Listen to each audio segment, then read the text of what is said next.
There's a humility in his greatness, and he recognizes he's part of a team fabric, and that all of these guys on this team are important to the success they're going to have. And so on a night like tonight where he can spray it and not have to try and step on the gas himself, it's a selfless thing to do because it's a choice. He doesn't have to do it. Good first possession of this second half for the Sixers. Dembona with the bucket. So 72-42. We'll see how much time Jokic gets in this second half. Things got a little tense there in that first half. He picked up a technical foul, went back and forth with Drummond a couple of times.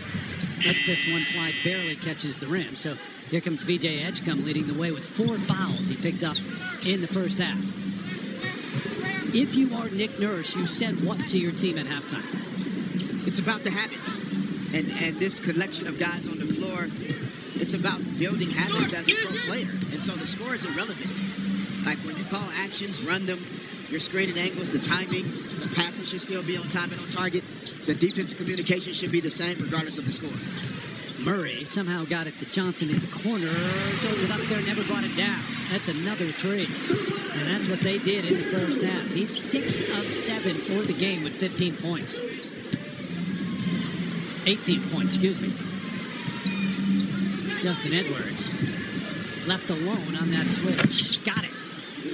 They could use more. And again, this Sixers group with this collection of guys is going to have to score the basketball in the open floor. That's a strong move by Brown and the finish. He's got 16 in the game.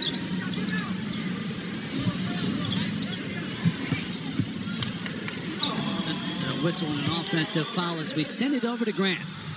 Yeah, I spoke with Nuggets assistant J.J. Barea at halftime, and he told me that they really want the team to put the pedal to the metal right out the gates and really come out with high effort these first 5 minutes of the third quarter. So hopefully they can rest some guys later on in this game because they are on the front end of a back-to-back tonight, guys. And a whistle at this end. Yeah, they go to Memphis.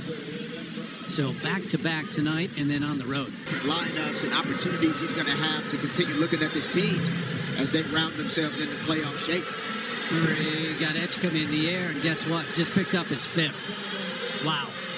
5 fouls on VJ. Go. Jokic and Embiid were MVP guys. I mean, he's averaged almost 30 points a game. And he's playing at a high level. It's just that he hasn't had much time on the court, or not nearly enough time for the Sixers' liking. In fact, Maxey, Embiid, and George only, since the start of last season, only 32 games together. Bona, strong rebound, and will go to the free throw line. The staff continuing to try and get the best out of this group, even while they struggle with injuries. By the way, this week on coming to NBC and Peacock, approaching quickly. Still a lot to be decided, though. So coming into this game, that you think about the Sixers and where they are. Yes, the number 9 seed, but things are crowded there. Game and a half away from that 6th seed. Now, this continues this way tonight. That changes. But they've got 2 more games on this road trip that are, again, they're certainly winnable. Quick bucket at the other end for Barlow. You got at Sacramento on Thursday and then Saturday at Utah. Yeah, I mean, as you stated, Terry, both conferences, a lot to still be decided in terms of, you know, the middle of the pack in particular, in terms of seeding. No doubt. Oh, what a wraparound pass from Murray and the finish by Brown. What a great look.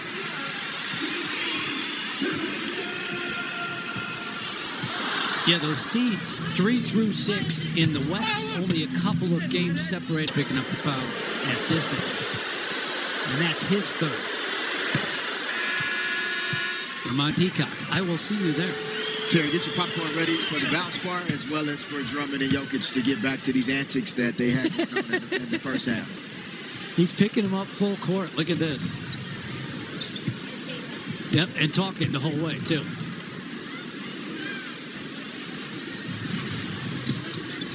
Drummond on the switch.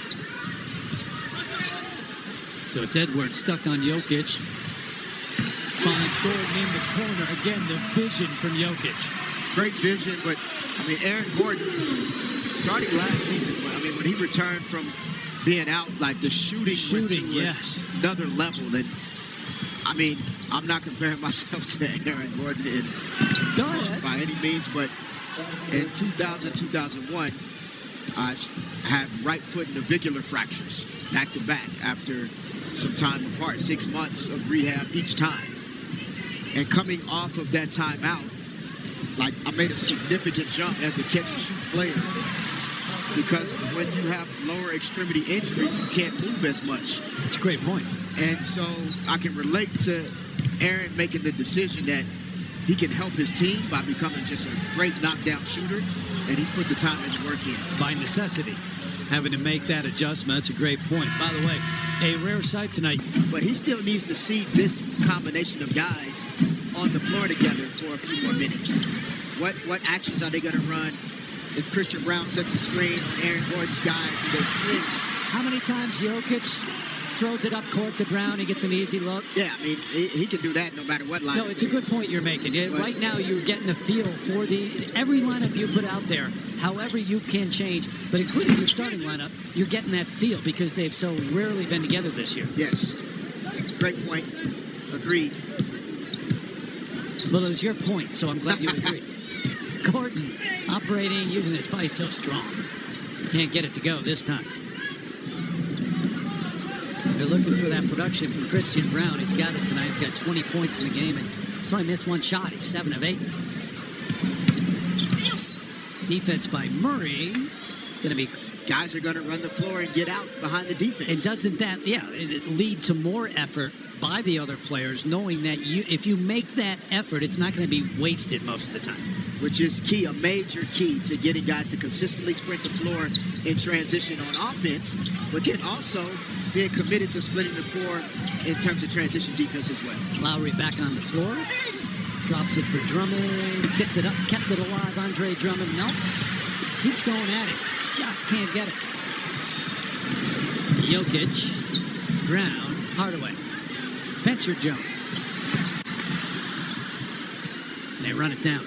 It's a great look, great pass. I mean, the financial commitment made to Embiid, George, Maxey, you're going to have a level of, they want him to look out for his big fella. And you're going to keep coaching. Here stepping in Denver and continuing to extend that Adderman legacy. Interesting, we were talking to him about that before the game, too. And in general sense, the takeaway of the conversation is that he learned much more about his dad and coaching from the adversity than from the positive, than from the success and the wins. Jokic with the spin in the lane and the bucket, and how to handle that as an NBA coach. And it ties to the point you're making about how long NBA seasons can be, and the adversity and the ups and downs, and being able to see his dad handle hard things and figure out how to balance even his life off the court. You know, spending time with his son, bringing his son to practice, etc. Those are all things that left a great impression on him, and it's a part of his leadership style here as a head coach. Hardaway over Grimes. Drummond gives off to Payne. Yeah, I mean, he was in a locker room from the time he was 7 years old on. I mean, since the time he was 7 years old, he's been in NBA locker rooms. That's pretty special. He also... Brown couldn't finish this time. He also talked about how some of the teams I played on, I mean, he specifically said me, but he added, I think, Robert Ory's name as well. Barlow, no, he was talking about you mostly. Barlow's third, by the way.